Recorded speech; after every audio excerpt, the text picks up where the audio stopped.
المؤمنون إخوة فاصلحوا بين أخويكم واتقوا الله لعلكم ترحمون. Hadirin salat Jumat yang semoga dirahmati oleh Allah Subhanahu wa taala. Allah menciptakan manusia di dunia ini untuk beribadah kepada-Nya.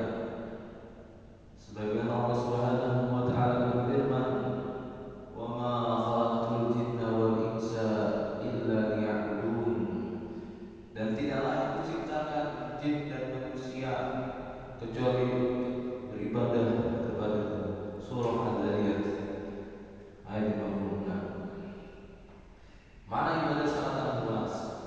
Ibadah tidak hanya sholat, puasa, zakat, haji, maupun hal lain yang berkaitan hubungannya antara manusia dengan Allah Subhanahu wa taala.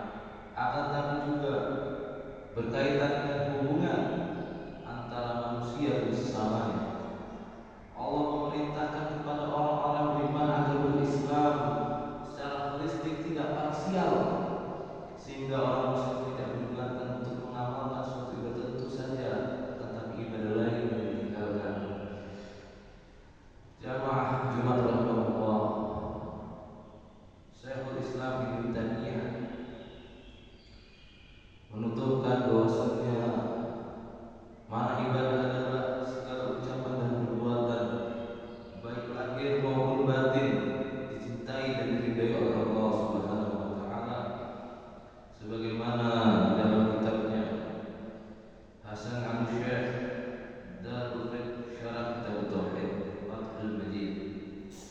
Sebagaimana berfirman, untuk kita ingin menjadi seorang muslim sejati yang bisa mengamalkan Islam secara kafah, tidak sempurna iman dan Islam seorang jika mengamalkan sebagian ajaran Islam dan meninggalkan sebagian yang lainnya. Lebih-lebih jika mengamalkan ajaran Islam ini anggap mudah atau menguntungkan saja, akan tetapi ajaran yang dianggap sulit dan mungkin ditinggalkan, jangan seperti itu ya ikhwah.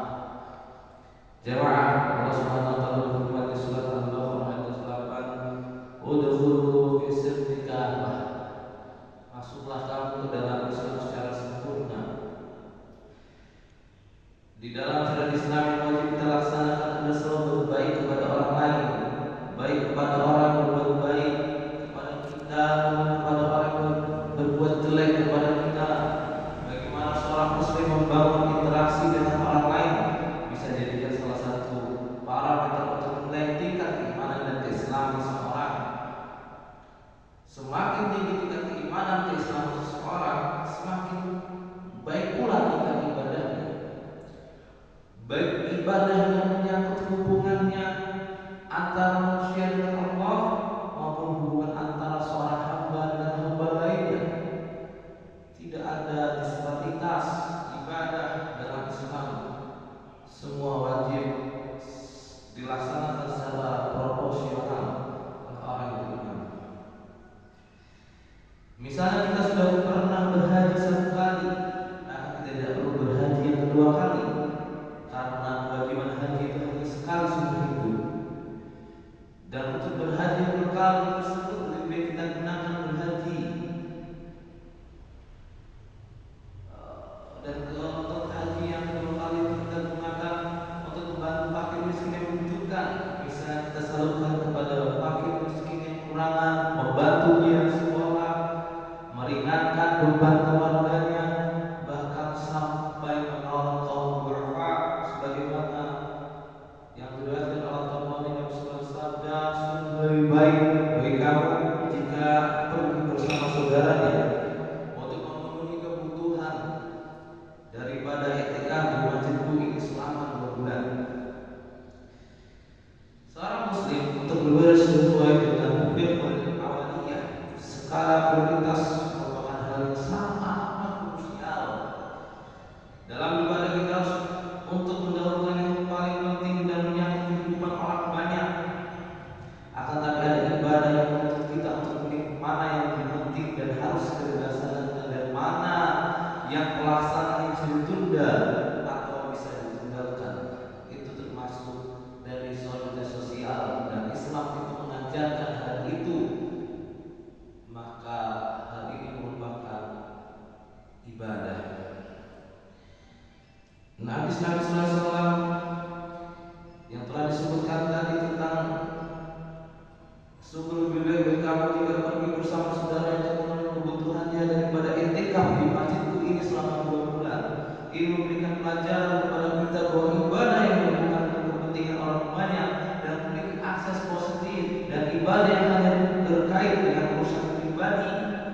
Di samping itu segala ibadah yang kita lakukan akibatnya akan kembali kepada diri kita, baik langsung maupun tidak langsung, baik dunia maupun akhirat.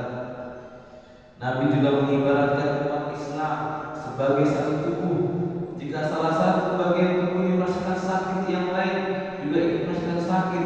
Ini artinya bahwa umat Islam harus memiliki kohesivitas yang tinggi.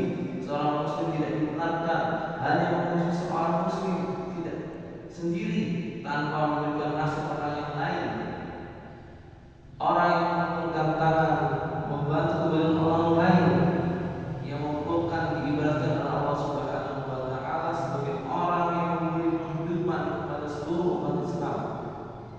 Allah Subhanahu wa taala berfirman, "Man qatala nafsan bighairi nafs aw fasadin fil ardi faka'annama qatala an-nasa jami'a wa man ahyaha faka'annama ahya an-nasa jami'a." Barang siapa yang membunuh seorang bukan karena orang itu membunuh orang lain, atau bukan karena orang itu berbuat kerusakan di bumi, maka seakan-akan dia telah membunuh manusia seluruhnya. Dan barang siapa yang memberi kehidupan kepada seorang, maka seakan-akan ia telah memberi kehidupan kepada manusia seluruhnya. Aku qouli hadza wastaghfirullahal azim wa lakum wa lisa'iril muslimin wal muslimat min kulli dzamb fastaghfiruhu innahu huwal ghafurur rahim.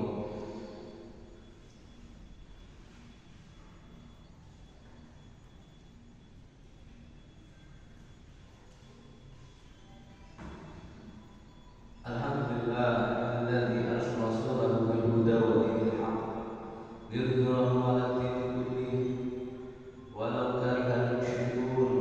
Asyhadu an la ilaha illallah wahdahu la syarika lah wa asyhadu anna Muhammadan 'abduhu wa rasuluh. Wa shalawatu wassalamu 'ala nabiyyina Muhammadin wa 'ala alihi wa ashabihi ajma'in, amma ba'd. Fa ya ibadallah, usi bi nafsi wa iyyakum bittaqwallahi faqad fazal muttaqun. Jamaah Jumat rahimahullah, seorang muslim yang gemar mengangkat tangan, memberikan bantuan moral dan material tanpa pamrih, memberikan kebenaran tinggi di sisi Allah. Pernah Rasulullah SAW bertanya kepada para sahabat, siapa antara kalian yang berpuasa sunnah hari ini? Saya, Rasulullah. Saud Abu Bakar As-Siddiq. Siapa di antara yang bersedekah hari ini? Saya, ya Rasulullah. Abu Bakar As-Siddiq lagi menjawab, siapa di antara yang memberi makan kepada fakir miskin hari ini? Saya, ya Rasulullah. Saud Abu Bakar lagi. Siapa di antara yang mengantarkan jenazah hari ini? Saya, Rasulullah. Abu Bakar lagi menjawab, siapa di antara yang mengunjungi orang sakit hari ini? Saya, ya Rasulullah. Ujar Abu Bakar. Akhirnya Rasulullah SAW bersabda, tidaklah semua sifat tersebut dimiliki oleh seseorang, melainkan dia akan masuk surga. Maka jawab Jumat rahimani rahimahullah, ketika kita melihat hadis Nabi Sallallahu Alaihi Wasallam di atas, bagaimana kedudukan seorang muslim yang gemar membantu muslim lainnya, itu memiliki moral di sisi manusia dan mempunyai kedudukan yang lebih tinggi di sisi Allah Subhanahu wa taala. Mengapa? Karena yang demikian ini termasuk dari ibadah bil awaliyah, sebagaimana